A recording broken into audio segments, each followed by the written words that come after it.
Assalamualaikum warahmatullahi wabarakatuh. Nama saya Diah Pupu Solihatin. Di video kali ini saya akan menjelaskan 3 hal dasar mengenai hadis tematik guna untuk menyelesaikan tugas dari mata kuliah hadis tematik. Baik, langsung saja.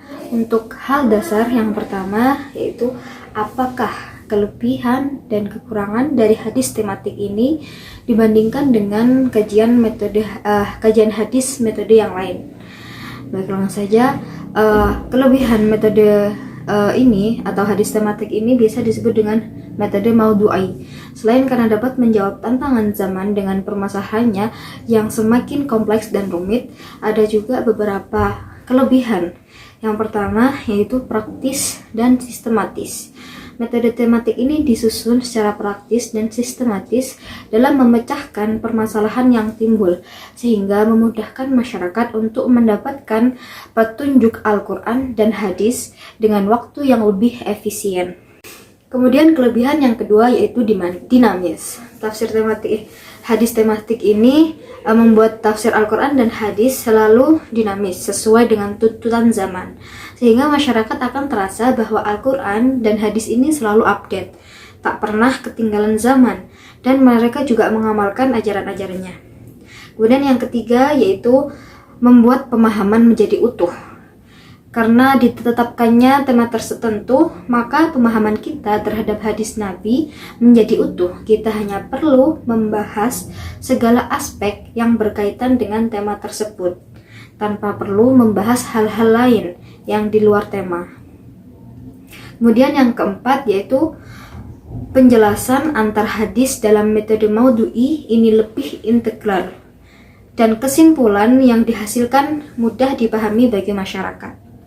Dan ada pun kekurangan dari hadis tematik ini yaitu terikat pada tema yang telah ditetapkan dan tidak bisa membahas lebih jauh lagi dari hal-hal yang di luar dari tema tersebut, sehingga metode ini tuh kurang cocok bagi orang-orang yang menginginkan penjelasan-penjelasan secara rinci mengenai suatu hadis dari segala aspek. Kemudian hal dasar kedua yaitu mengapa hadis tematik ini mengalami fase pasang surut dalam sejarahnya. Nah, berdasarkan firman Allah dalam Quran surat Saba ayat 28 bahwa Nabi Muhammad SAW diutus kepada seluruh umat manusia, tidak terkecuali dari umat sekarang dan umat selanjutnya. Ini berarti bahwa seharusnya Nabi itu tidak bertentangan dengan kemajuan peradaban dan tuntutan zaman. Bukan malah sebaliknya, karena keterbatasan metode pengkajian yang digunakan sehingga hadis Nabi ini diabaikan dengan alasan tidak sejalan dengan tuntutan zaman ataupun hadis tersebut bertentangan dengan zaman. Jika ada hal-hal yang sulit teratasi, maka seharusnya hadis Nabi dapat menyelesaikan dan bahkan memberi jalan keluarnya.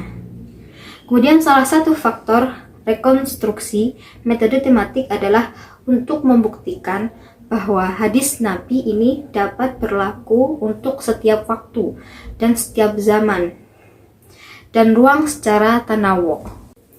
Kemudian hal dasar yang ketiga yaitu apakah kontribusi dari mata kuliah ini dengan menyemarakkan hadis tematik.